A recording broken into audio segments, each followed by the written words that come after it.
तसं बघितलं तर माझ्या माहितीप्रमाणे देवेंद्रजींची टर्म 99ला सुरू झाली, त्याच्यामध्ये एकनाथरावांची 2004ला सुरू झाली. ह्या सगळ्यांच्या मध्ये विधानसभेमध्ये सिनियर मी आहे. मी 90ला बॅचचा आहे. हे बाकीचे सगळे माझ्या मागचे आहेत, परंतु सगळे माझ्या पुढे निघून गेले, मी मागच राहिलोय. मित्रांनो, गमतीचा भाग जाऊ द्या. शेवटी ज्या त्या गोष्टी ज्या त्या वेळेस घडत असतात. मी गमतीनं काहींना म्हणालो, अरे तुम्ही ज्यावेळेस एकनाथराव शिंदेंना सांगितलं तुम्ही जर आला इतके आमदार घेऊन तर मुख्यमंत्री करणार, मला सांगायचं मी तर सगळी पार्टीच आणली असती. काय शेवटी जे नशिबात असतं तेच होतं, आपलं आपलं काम करत राहायचं. मित्रांनो, खरं तर मी अनेक वर्ष सत्ताधारी पक्षाचा आमदार म्हणून राहिलो, तिथं काम करत राहिलो आणि बऱ्याचदा देवेंद्रजी असतील, एकनाथराव असतील, हे समोर विरोधी पक्षाच्या बाजूला समोर असायचे. परंतु आमच्यामध्ये कधी कटुता, कधी दुरावा, कधी कुठंतरी एकमेकाच्या बद्दल खालच्या पातळीवर जाऊन टीका टिप्पणी करणं. अलीकडच्या काळामध्ये माझ्यासारखा कार्यकर्ता विचार करत असतो, ठीक आहे काही राजकीय मतभेद होत असतात, काही घटना घडत असतात, परंतु तुमच्या माझ्या महाराष्ट्राला सुसंस्कृतपणा शिकवण्याचं काम हे स्वर्गीय यशवंतराव चव्हाण साहेबांनी केलेलं आहे. कशा पद्धतीनं ह्या राज्याने पुढे वागलं पाहिजे, सुसंस्कृत राजकारण कसं करायचं असतं, सर्वांना बरोबर घेऊन कसं जायचं असतं. परंतु ते अलीकडे तर काही बघायलाच मिळत नाही. कोण ढेकून म्हणतंय, कोण काय म्हणतंय. वास्तविक हे आपली महाराष्ट्राची परंपरा नाहीये, हा आपला महाराष्ट्राचा इतिहास नाहीये. आणि त्याच्यामुळं हे योद्धा कर्मयोगी अशा प्रकारचं पुस्तक ज्यावेळेस इथं प्रकाशन होतंय आणि हे प्रकाशन होत असताना एक मातीशी नाळ जोडणारा कार्यकर्ता म्हणून एकनाथरावांनी इथं काम केलं. एक सर्वसामान्यांचं सरकार.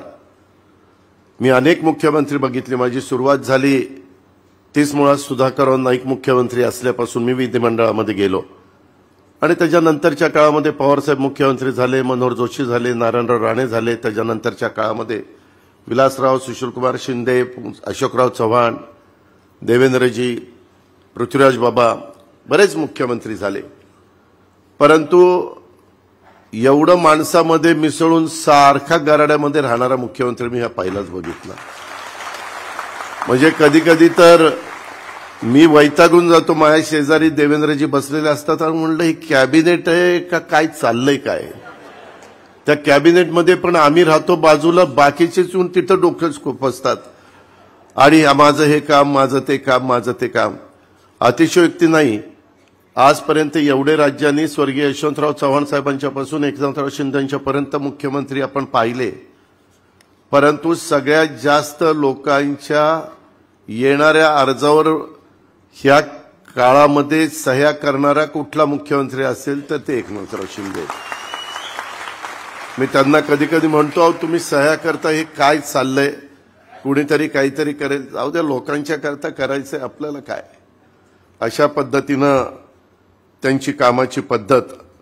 अनेक संकट त्यांनी झेलली आजपर्यंत. तुम्हालाही मलाही माहिती आहे, मी त्याच्या खोलात जात नाही. प्रत्येकाच्या आयुष्यामध्ये काळाच्या नियतीच्या पुढे तुमचं माझं काही चालत नाही.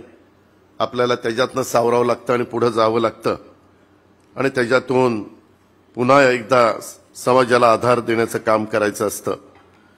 आज राज्याचं प्रमुखपद सांभाळत असताना देखील आमच्या सातारा जिल्ह्यामध्ये दरे या मूळ गावी ते सातत्याने जात असतात. त्याच्यामध्ये तिथल्या शेतीत, तिथल्या मातीमध्ये काम करताना त्यांचे व्हिडिओ, त्यांचे फोटो आम्ही सातत्याने मीडियामध्ये बघत असतो. मला सुद्धा शेतीची आवड आहे. तुम्हाला खोटं नाही सांगत, मी बारामतीला जातो तेव्हा पहाटे 6ला मी माझ्या शेतामध्ये चक्कर मारायला जातो. परंतु मीडियात आमचे एकनाथरावांचे एवढे फॅन नसल्यामुळे आमचा कुठला फोटोच येत नाही. आम्ही आपलं काम करतो आणि परत त्या ठिकाणी जातो, कारण फॉलोइंगच नाही ना आम्हाला. सगळे इकडेच गेले फॉलोइंग. त्यामुळे माझा व्हिडिओ आणि फोटो कुठून छापून येत नाही यातला गमतीचा भाग जाऊ द्या. परंतु शेतीची आवड असणार आणि गावात गावच्या मातीमध्ये रमणारा अशा पद्धतीने एकनाथराव शिंदे साहेबांची ओळख आहे आणि महाबळेश्वरच्या एक निसर्ग सौंदर्य नटलेल्या परिसरामध्ये त्यांचं गाव असल्यामुळे तेही अतिशय रमणीय अशा प्रकारचं ठिकाण आहे।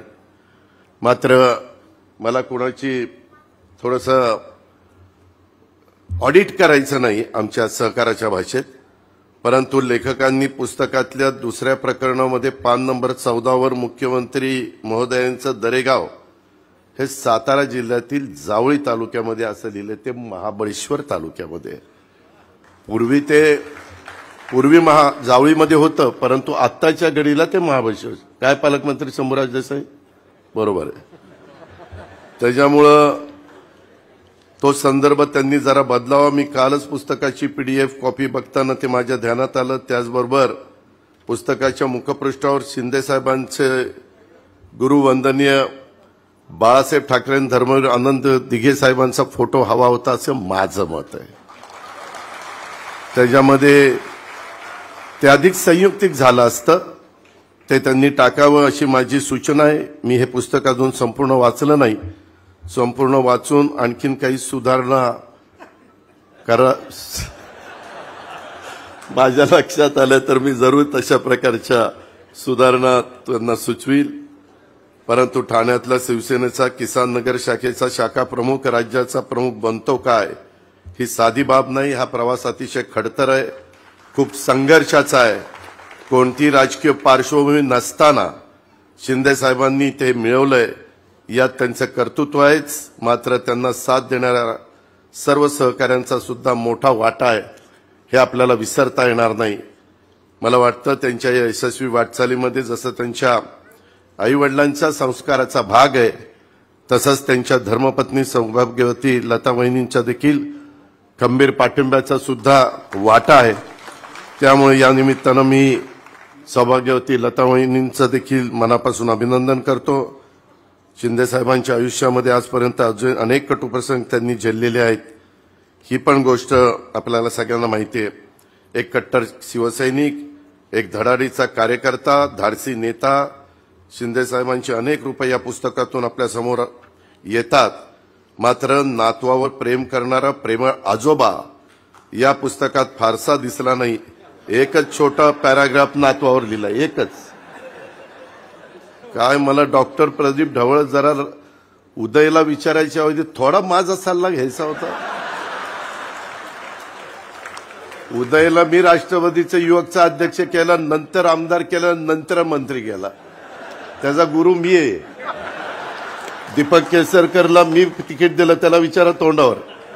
प्रवीण भोसले आणि दीपक दुपा होता, प्रवीणला म्हणलं चल रे तू सारखा पडतोय, आता दीपकला द्यायचं। झालं की नाही देवगिरीच्या पायरीवर? प्रताप काय, ह्याच्यातली निम्मी अर्धी तर माझीच लोक आहेत। निरंजन डावखरे काय, प्रताप काय, दीपक काय, तिकडं उदय काय। परंतु शिंदे साहेब असे वाचतात की माझे कधी फोडून नेले कळलंच नाही मला, आणि त्याच्यावर नाही थांबले, नंतर मलाही घेऊन गेले त्यांच्याबरोबर। मित्रांनो जास्त बोलत नाही, कारण राज्यपाल महोदय बोलायचे, बरेच लोक बोलायचे, परंतु खूप चांगला एक वेगळा अशा प्रकारचा कार्यक्रम आज झालेला आहे। शिंदे परिवाराच्या दृष्टीने पण अतिशय महत्वाचा आहे। शेवटी माणसाने आयुष्यात जन्माला आल्यानंतर काहीतरी मिळवायचं असतं, काहीतरी कमवायचं असतं। बरोबर कुणीच काही घेऊन जात नाही, परंतु खूप काही चांगलं काम ते त्यांच्या परीनं करतायत। आज राज्यामध्ये दिलेल्या योजना बाकीच्या सगळ्या, आता उद्यापासून आम्ही दौऱ्यावर बाहेर पडणार आहे। एक सर्वसामान्य माणसांचं सरकार कसं असतं हे त्या ठिकाणी कृतीमध्ये दाखवण्याचा प्रयत्न आमचा सगळ्यांचा त्या ठिकाणी आहे। आणि त्याच्यामध्ये आज योद्धा कर्मयोगी हे एकनाथराव शिंदे साहेबांच्यावर लिहिलेलं पुस्तक प्रकाशनाच्या कार्यक्रमाला मला उपस्थित राहण्याची संधी मिळाली, त्याबद्दल मी उदयचं आणि त्यांच्या सगळ्या टीमचं मनापासून अभिनंदन करतो, कौतुक करतो।